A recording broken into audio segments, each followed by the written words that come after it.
मंडळी, व्हिडिओत दिसणारे हे आहे एकनाथ शिंदेच्या शिवसेनेचे कोल्हापूरचे आमदार राजेश क्षीरसागर। याच राजेश क्षीरसागरांचा हा व्हिडिओ समोर आला आणि राजकीय वर्तुळात मोठी खळबळ उडाली। उद्धव ठाकरेंच्या शिवसेनेने या प्रकरणात क्षीरसागरांवर गंभीर आरोप केलेत, पण याच प्रकरणात आता व्हिडिओतल्या इतर दोन व्यक्तींबाबत महत्त्वाची माहिती समोर आली आहे। रविवारी महाविकास आघाडीच्या नेत्यांनी पत्रकार परिषद घेऊन या व्हायरल व्हिडिओ प्रकरणात धक्कादायक माहिती समोर आणली आहे। या व्हिडिओमध्ये असणाऱ्या दोन व्यक्ती या कोण आहेत, त्या सध्या कुठे आहेत आणि त्यांच्या जीवाला कुणाकडून धोका आहे, असे अनेक प्रश्न यामुळे निर्माण झालेत। कोल्हापुरात नेमकं काय घडतंय सविस्तर समजून घेऊ। राजेश क्षीरसागर यांच्या या व्हायरल व्हिडिओच्या प्रकरणात कोल्हापूर महापालिकेचे विरोधी पक्षनेते राजेश लाटकर नेमकं काय म्हटलेत ते ऐका। त्या व्यक्तीच्या जीवितास धोका आहे, त्यामुळे आपल्या सगळ्यांची जबाबदारी आहे।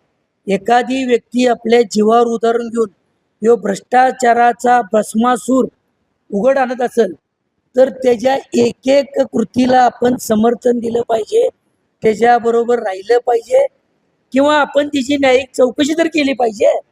का उगीच एखाद्याला खोटं ठरवायचं आणि आत्ताच आपण त्याचं सगळंच खोटं आणि एखादी बाजू खरीच आहे। मग लोकशाहीमध्ये पारदर्शकता, तिसरा स्तंभ, लोकप्रतिनिधी आणि प्रशासन हे त्रिकोण आहे ना, आपण जाऊया ना एक एक पुढे जाऊया। आमदार राजेश क्षीरसागर यांचा व्हायरल झालेला व्हिडिओ कोल्हापुरात चर्चेचा विषय ठरलाय। यासोबतच आणखी व्हिडिओतील दोन व्यक्ती कोण आहे हा प्रश्न देखील सर्वांनाच पडलाय। या दोन व्यक्तींविषयी ठाकरे गटाकडून खळबळजनक माहिती समोर आणण्यात आलेली आहे। तसंच आमदार राजेश क्षीरसागर यांच्यावर गंभीर आरोप सुद्धा केले गेलेत। चौकशी करताना तो खाजगी जर व्यवहार असेल तर तो त्यांनी सिद्ध करावा ना, हा त्यांची जबाबदारी आहे ना।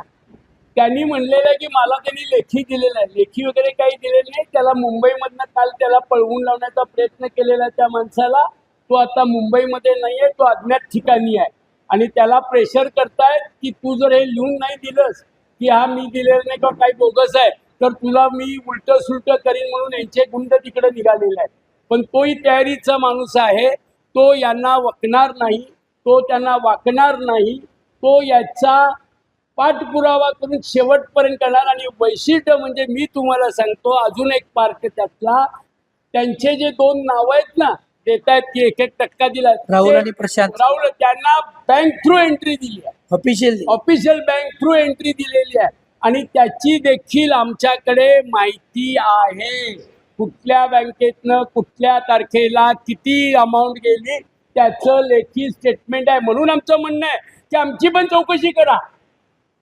आम्ही हा व्हिडिओ व्हायरल केलेला आहे, आमची चौकशी करावी आणि चौकशीमध्ये जे सिद्ध होईल त्याप्रमाणे आम्ही जर बोगस असू, आम्ही जर खोटा हे केलं तर आम्हाला शिक्षा द्या।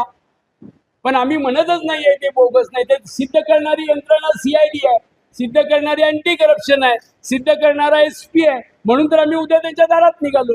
व्हायरल व्हिडिओच्या या प्रकरणात महाविकास आघाडी आता थेट पोलीस ठाण्यात धाव घेणार आहे। या प्रकरणी संबंधितांवर गुन्हा दाखल करून त्यांची चौकशी करण्याची मागणी करणार आहे। पण दुसरीकडे राजेश क्षीरसागर यांनी मात्र हे सगळे आरोप फेटाळलेत। यामध्ये हा व्हिडिओ हा डबिंग केलेला आहे, यामध्ये कुठलाही शासकीय व्यवहाराचा काही संबंध नाही आहे। यामध्ये एका व्यक्तीला उलट एका व्यवहारामध्ये मी मदत करून त्याला न्याय दिलेला आहे, त्याचे पुरावे देखील माझ्याकडे आहेत, योग्य त्यावेळेला मी ते सादर करेन। महत्वाचा माझा दुसरा प्रश्न असा आहे की ठीक आहे, माझी काळजी सतेज पाटलांनी फार घेतली, काल मी त्यांचे आभार व्यक्त करतो।